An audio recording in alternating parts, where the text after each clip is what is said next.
خدا کا شکر ہے کہ ہم اور آپ فلسطین میں نہیں ہیں. اگر ہم اور آپ فلسطین میں ہوتے تو مسجد اقصی کو سونے کی پلیٹ میں رکھ کر یہودیوں کو پیش کر چکے ہوتے. ہم ضمیر فروش ہیں. ہم صرف انفرادی کیریئر کے کتے اور غلام ہیں. ہم نے اپنا اجتماعی اور قومی مقصد بالکل عرصے سے بلا رکھا ہے. آخری بات کہتا ہوں، اگر اس کے بعد آپ کی آج کی رات کی نیند حرام نہ ہو تو مجھے نہیں معلوم آپ کے اندر ایمان کا ذرہ باقی ہے کہ نہیں. صحیح حدیثوں سے معلوم ہوتا ہے کہ آخری زمانے میں پھر انصاف قائم ہوگا. میں اس لیے کہہ رہا ہوں کہ پوری یقین سے کہہ رہا ہوں کہ نظام عالم بدلنے والا ہے. نظم عالم بدلے گا، نیا ورلڈ آرڈر آئے گا، ظلم کا دور ختم ہو کر رہے گا، انصاف کا دور قائم ہو کر رہے گا.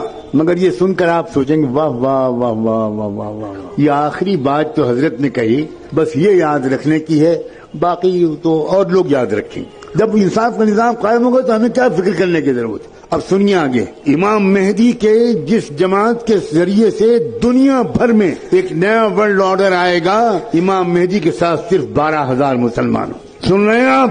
1 ارب مسلمانوں میں سے 12,000 اللہ تعالیٰ چھانٹے گا. اس کا مطلب یہ ہوا کہ 12,000 کو مائنس کر دیجئے، باقی لوگ اللہ کے نزدیک مسلمان ہی نہیں. یہ ہے کیفیت. ہوش میں آؤ لوگوں، بے ہوشی سے نکلو. اپنی بیویوں کو سمجھاؤ کہ بہت ہو گیا میک اپ، بہت ہو گیا مسخرہ پن. کچھ لمحے کے لیے سیریس گفتگو بھی کرو اپنی فیملی سے. مستقبل اسلام کا ہے، میں قسم کھا کے کہہ رہا ہوں. مستقبل یہودیت کا نہیں ہے، مستقبل صہیونیت کا نہیں ہے، مستقبل برہمنیت کا نہیں ہے، مستقبل اسلام کا ہے.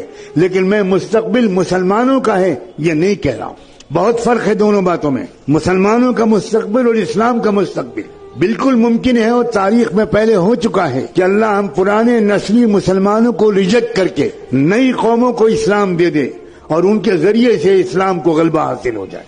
نسلی مسلمان ناکارہ ہو گئے.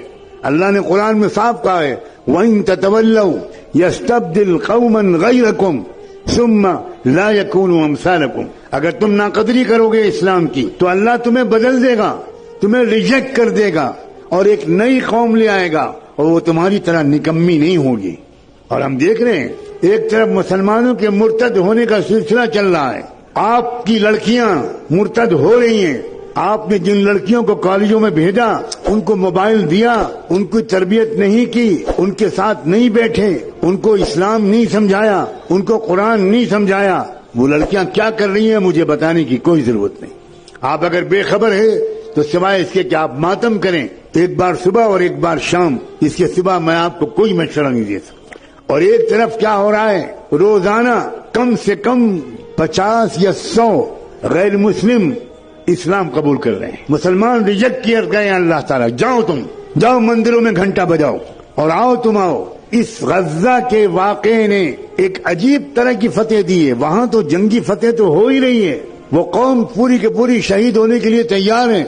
سلام بھیجتا ہوں میں ان نوجوانوں پر، کیسا ہے ان کا ایمان و یقین.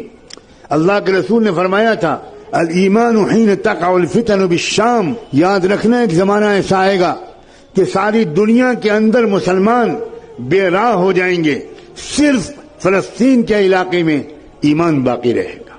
یہ حضور کی صحیح حدیث ہے. آج ہم اپنی آنکھوں سے دیکھ رہے ہیں کیا ایمان ہے وہاں.